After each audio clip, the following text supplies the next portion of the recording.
Maligayang pagbabalik sa Rex Recap. Sa video na ito, ibabahagi ko sa inyo ang action and western movie, na pinamagatang Last Man Standing, na ipinalabas noong 1996. Nagsisimula ang pelikula noong 1930 sa Jericho, isang maalikabok at liblib na bayan sa Texas, mga 50 milya ang layo mula sa hangganan ng Mexico. Dalawang magkalabang gang, ang Italian mob na pinamumunuan ni Fredo Strozzi at ang Irish mob sa ilalim ni Mr. Doyle, ang naglalaban para sa kontrol ng isang kumikitang ruta ng smuggling. Halos sumuko na ang mga awtoridad sa pagpapanatili ng kaayusan, at mukhang nakikinabang pa si Sheriff Ed Golf sa kaguluhan. Dumating si John Smith sa Jericho, isang lalaking nagpakilalang loner at walang moral na prinsipyo. Agad siyang nilapitan ng gulo nang tiningnan niya si Felina, ang babae ni Doyle. Dahil dito, hinarap siya ni Finn, isa sa mga tauhan ni Doyle. Matapos ang palitan ng maanghang na salita, sinira ni Finn ang sasakyan ni Smith, binasag ang windshield at pinagsasaksak ang mga gulong. Dahil dito, pumunta siya sa opisina ng sheriff. Sa tanggapan ng sheriff, walang natanggap na tulong si Smith. Si Gold at ang tahimik niyang deputy na si Bob ay hindi nakialam. Simpleng sinabi lang ni Gold na dapat siyang magdala ng baril. Pumunta si Smith sa bar ng bayan, na halos walang tao maliban sa bartender na si Joe Monday. Matapos uminom, kumuha siya ng armas at nagtungo sa headquarters ni Doyle para harapin si Finn. Nang humingi siya ng kabayaran, si Finn ang unang bumunot ng baril, ngunit nabaril siya agad ni Smith at winasak ang lugar. Wala ni isang miyembro ng gang ang gumanti. Nang maglaon, inalok siya ni Strozzi na sumali sa kanyang grupo, binigyan siya ng matutuluyan sa hotel na pag-aari ng mga Italyano, pati na rin ng libreng pagkain. Doon, nakilala ni Smith si Lucy, ang kaakit-akit na kasintahan ni Strozzi, at napag-alaman niya ang tungkol kay Hickey, ang kinatatakutang tauhan ni Doyle.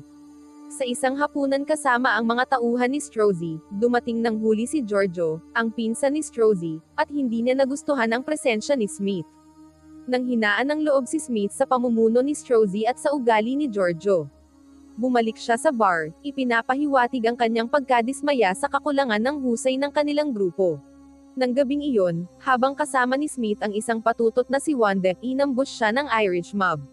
Ngunit nagawa niyang patayin ang dalawang umaatake. Lumalabas na si Wanda ay pinilit lang na ipahamak siya, labis ang kanyang pagkadismaya, kaya pinatulog siya ni Smith. Kalaunan, nalaman ni Smith na siya ay tinatakot at kinantsawan, kaya iniwan niya ito para arestuhin ni Sheriff Gold. Makalipas ang ilang sandali, ipinatawag siya ni Strozzi sa isang liblib na tagpuan sa disyerto, sa isang diner sa tabi ng kalsada. Doon nila pinagplinuhan ang isang ambush sa susunod na shipment ni Doyle mula Mexico.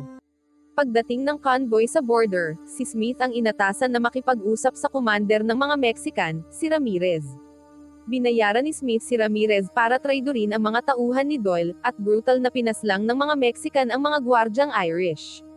Kalaunan, inayos ni Smith ang paglaya ni Wanda mula sa kulungan, binigyan siya ng pamasahe, at tiniyak na makakaalis siyang ligtas. Binigyan din niya ng tip si Sheriff Gold tungkol sa ambush ng convoy at nakarinig pa siya ng mga kwento tungkol sa nakamamatay na reputasyon ni Hickey. Sa kwarto ni Lucy, pinuntahan siya ni Smith para sa impormasyon tungkol kay Strozzi at pagkatapos, nagbakbakan silang dalawa. Di nagtagal, sinubukan ni Doyle at ng kasamahan niyang si Jack na kumbunsihin si Smith na patayin si Strozzi, dahil akala nila ay perpekto siya para sa trabaho dahil nasa poder siya ni Strozzi. Nag-aatubili si Smith, at inakala ni Doyle na tumanggi siya. Nagpa siya si Smith na linlangin ang magkabilang panig, kaya umalis siya sa grupo ni Strozzi.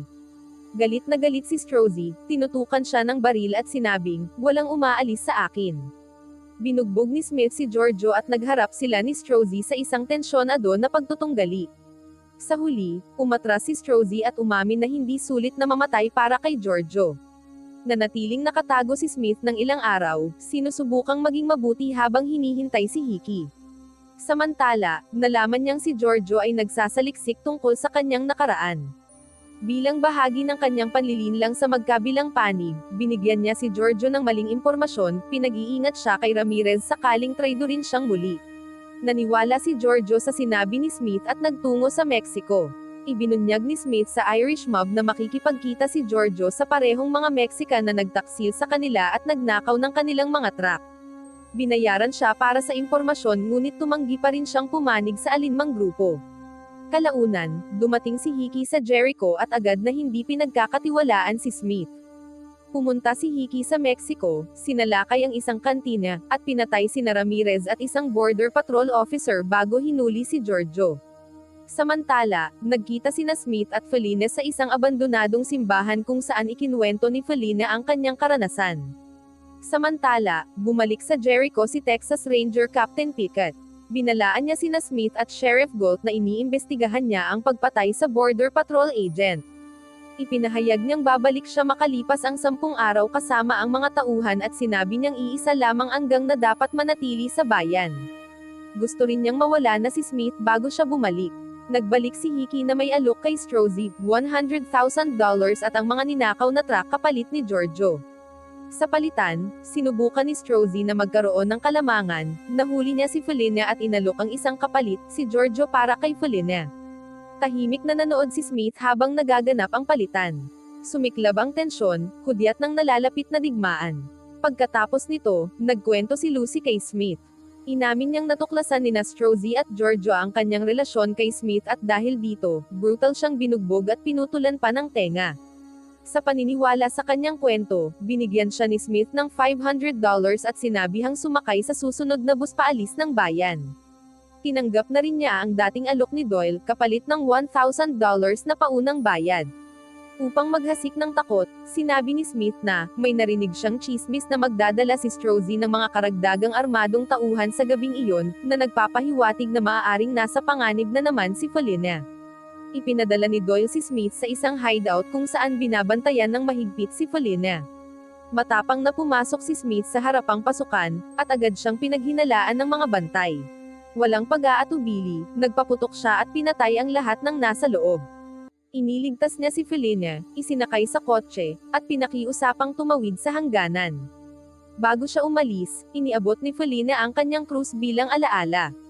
Alam ni Smith na panahon na para umalis sa bayan, ngunit pinili niyang manatili upang personal na ibalita ang nangyari kay Doyle. Kinabukasan, dumating si Doyle at naniwalang dinukot si Fellines, ayon sa kwento ni Smith. Labis siyang nasaktan, pero hindi kumbinsido si Hickey. Sa Jericho, inayos ni Smith ang sarili at naligo. Di nagtagal, dumating si Hickey dala ang masamang balita, may nakakita kay Fellines sa kabilang panig ng hangganan kung saan ibinente niya ang kotse. Hinalugog nila ang silid ni Smith at natagpuan ang krus ni Fellines. Ikinulong si Smith sa basement ng hideout ni Doyle kung saan siya ay brutal na binugbog ni Jack at Hickey habang galit na nagsalita si Doyle tungkol sa kung paano niya iniligtas si Fellines mula sa kahirapan. Nang makita nilang hindi na nagsasalita si Smith, iniwan nila itong halos patay na. Kinabukasan, bumalik ang dalawang tauhan, ngunit nawawala na si Smith. Inatake niya sila mula sa loob ng isang metal cabinet, ginamit ang isa bilang panangga habang pinaputukan ang isa pa. Nakatakas si Smith at nakaiwas sa mga naghahabol na Irish. Nagtago siya sa bar, sa likod ng mga malalaking yelo.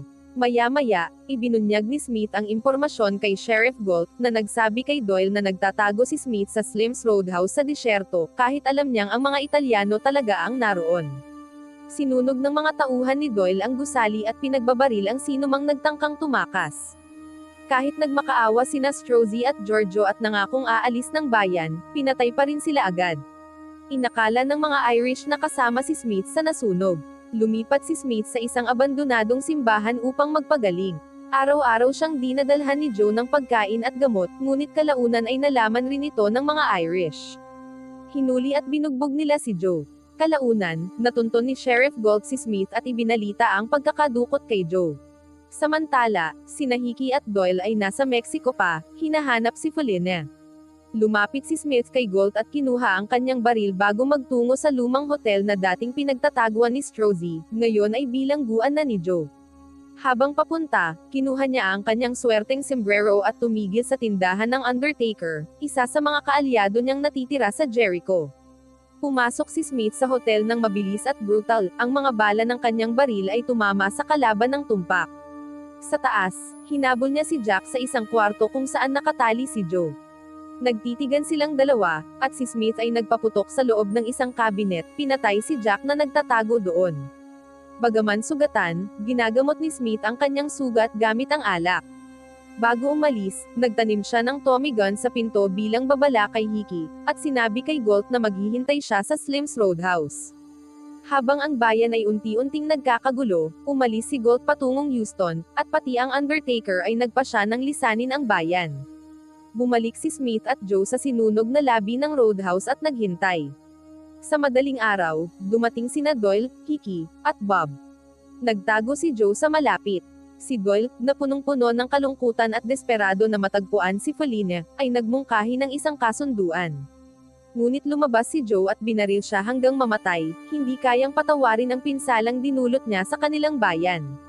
Itinaas ni Bob ang kanyang shotgun, ngunit mas mabilis si Smith, binaril niya ito hanggang mamatay. Ibinaba ni Hickey ang kanyang armas at naglakad palayo, hindi nais mamatay sa lupa ng Texas. Tinanong niya si Smith kung papatayin ba niya ang isang tao na walang armas at nakatalikod. Sumagot si Smith na wala siyang pakialam, kahit nakatuwad ay babarilin niya. Sinubukang hilahin ni Hickey ang isang nakatagong pistol, ngunit hindi nag-atubili si Smith, binaril niya ito sa ulo. Sa wakas, kinuha ni Smith ang kwintas ni Feline mula sa katawan ni Doyle, sumakay sa kotse, at nagmaneho palayo, itinuloy niya ang pagiging mag-isa at tahimik na paglalakbay. Wow naman! Doon nagtatapos ang pelikula mga idolo, salamat sa inyong panonood.